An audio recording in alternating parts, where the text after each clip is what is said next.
1947 সালে স্বাধীন ভারত রাষ্ট্র গঠনের পর থেকে অনেকগুলো রাষ্ট্র দখল করে বর্তমানে ভারতের 28টি রাজ্য ও 9টি কেন্দ্রশাসিত অঞ্চল রয়েছে। বিশ্বের চারদিকে যুদ্ধের বাতাস বর্তমানে ভারত বাংলাদেশেও এসে পড়েছে। অনেক আগে থেকেই ভারত বাংলাদেশকে নিজেদের পেটের বিস্ফোরা মনে করে আসছে। বাংলাদেশকে দখল করতে পারলে যেন তাদের মানচিত্রের ক্ষতপূরণ হবে। সাম্প্রতিক সময়ে বাংলাদেশের রাজনৈতিক প্লট পরিবর্তন ভারতের মাথা ব্যথার কারণ হয়ে দাঁড়িয়েছে। 71-এর মুক্তিযুদ্ধের পর থেকেই ভারত বাংলাদেশকে পরোক্ষভাবে নিয়ন্ত্রণ করার চেষ্টা করছে। বর্তমানে ভারত বাংলাদেশকে দখল করার পরোক্ষ হুমকি দিয়ে আসছে। যদি সত্যি ভারত এমন চিন্তা করে থাকে তবে কি হবে? বাংলাদেশ কি পারবে পৃথিবীর চতুর্থ বৃহৎ সামরিক শক্তির মোকাবেলা করতে? তথ্যবার্তার আজকের আয়োজনে আমরা এই বিষয়টি ব্যাখ্যা করার চেষ্টা করব। অনেকেই মনে করে থাকে ভারত চাইলে যে কোনো সময় বাংলাদেশকে দখল করে নিতে পারে। প্রথমেই বলে রাখি, ভারত চাইলে এত সহজে বাংলাদেশকে আক্রমণ করতে পারবে না। কারণ ভারতের এতগুলো রাজ্য ও এত বড় সীমান্ত রক্ষা করে তাদের সকল সক্ষমতা নিয়ে যুদ্ধ করতে হলে বারবার তাদেরকে ভাবতে হবে। ভারত বাংলাদেশে আক্রমণ করতে আসলে পুরো এশিয়া রিজিয়নেই এক মহাযুদ্ধ ঘটে যাওয়ার প্রবল সম্ভাবনা রয়েছে। কিভাবে এটা ঘটতে পারে চলুন জেনে নিই। ভারত পৃথিবীর 7ম বৃহত্তম ও 4র্থ বৃহৎ সামরিক শক্তির দেশ, কিন্তু এত বৃহৎ হলেই যে বাংলাদেশকে সহজে দখল করে নেওয়া যাবে তা নয়। যদি এমনটাই হতো তবে পৃথিবীর বৃহত্তম ও সামরিক শক্তিতে দ্বিতীয় বৃহৎ দেশ রাশিয়া ইউক্রেনকে সহজেই দখল করে নিত। কিন্তু আজ প্রায় 2 বছরের বেশি সময়ে সেটা তো সম্ভব হয়নি, উল্টো রাশিয়ারও ব্যাপক ক্ষয়ক্ষতি হয়েছে। যুদ্ধের ফলাফল অনেক বিষয় দ্বারা নির্ধারিত হয়। এর মধ্যে প্রধান হলো সামরিক শক্তি, আন্তর্জাতিক সমর্থন, ভূগোল ও কৌশলগত অবস্থান, অর্থনীতি ও রসদ সরবরাহ। ভারতীয় সেনাবাহিনী প্রায় 13 লাখ, যা পৃথিবীর দ্বিতীয় সর্বোচ্চ। কিন্তু তাদের সেনাবাহিনীর একটা বড় অংশই তাদের অভ্যন্তরীণ নিরাপত্তায় নিয়োজিত। ভারতের কাশ্মীর ও 7 সিস্টার্স অর্থাৎ আসাম, মেঘালয়, নাগাল্যান্ড, মণিপুর, মিজোরাম, ত্রিপুরা ও অরুণাচলের বিদ্রোহী গোষ্ঠীদের রুখতে ভারতের এই সৈন্যবাহিনীর একটা বিশাল অংশ নিয়োজিত। তা না হলে এই রাজ্যগুলো সহ আরও কয়েকটি রাজ্য আলাদা হয়ে যাওয়ার প্রবল সম্ভাবনা রয়েছে। পাকিস্তান ও চীনের সাথে ভারতের কাশ্মীর সমস্যা বেশ পুরনো। চীন ও পাকিস্তান সুযোগ পেলে ভারতে আক্রমণ করে কাশ্মীর দখল করে নেবে। চীন ও পাকিস্তানের আগ্রাসন রুখতে এবং তাদের এত বড় সীমানা পাহারা দিতেই ভারতের প্রায় 10 লাখ সেনা প্রয়োজন। বাকি সৈন্য নিয়ে বাংলাদেশে যুদ্ধ করতে আসা ভারতের নিশ্চয়ই উচিত হবে না। অপরদিকে বাংলাদেশেরও রয়েছে প্রায় 2 লক্ষ সৈন্যবাহিনী। বাংলাদেশে রয়েছে বিশ্বের সর্বোচ্চ শক্তিশালী প্যারামিলিটারি বাহিনী, যা ভারতের প্রায় 3 গুণ।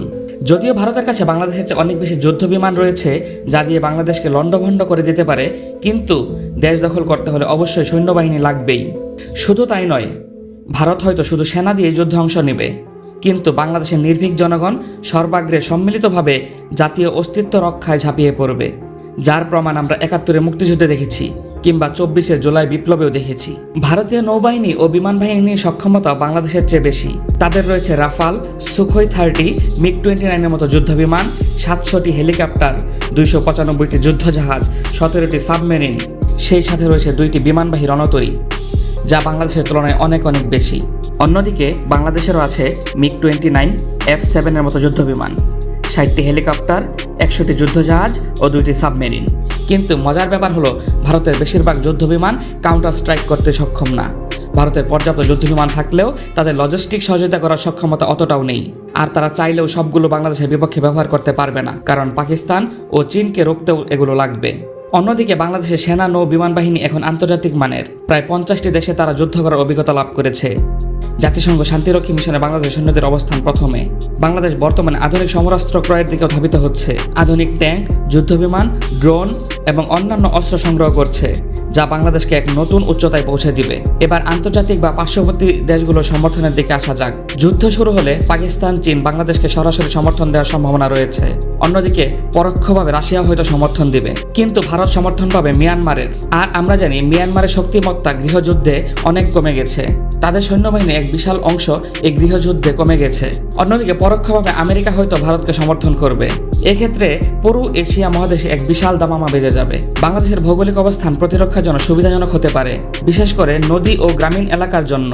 অন্যদিকে চিকেন নেক বন্ধ হয়ে গেলে ভারত তার 7টি রাজ্য টিকিয়ে রাখতে ঝামেলায় পড়ে যাবে। বাংলাদেশের জন্য ত্রিপুরা ও মিজোরাম দখল করা সহজ হয়ে যাবে। অন্যদিকে চীনের ক্রাশ অরুণাচল চীন নিয়ে যাবে। ভারতের সামরিক বাজেট বিশাল, প্রায় $80 বিলিয়ন, যা দীর্ঘমেয়াদী যুদ্ধে সহায়তা করতে পারবে। অন্যদিকে বাংলাদেশের বাজেট $7 বিলিয়ন হলেও বাংলাদেশ প্রতিরোধমূলক কৌশল ব্যবহারে সক্ষম। ভারতের সামরিক শক্তি বাংলাদেশের তুলনায় অনেক বেশি।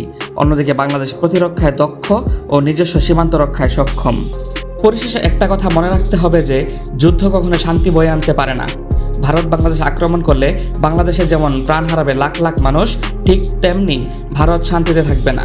পাকিস্তান ও চীন তাদের পাওনা বুঝে নেওয়ার জন্য ভারত আক্রমণ করবেই। এতে বেঁধে যাবে এক বিশাল যুদ্ধ। তাই বাংলাদেশ ভারত উভয় দেশই বন্ধুত্বপূর্ণ সম্পর্ক বজায় রেখে কূটনৈতিক উপায়ে যে কোনো সমস্যা সমাধান করুক, সেটাই হবে আমাদের চাওয়া। পারস্পরিক সহযোগিতা উভয় দেশের জন্যই হবে সেরা পথ। আজ এ পর্যন্তই। ভিডিওটি ভালো লাগলে লাইক, কমেন্ট, শেয়ার করে চ্যানেলটি সাবস্ক্রাইব করে দিন। ধন্যবাদ।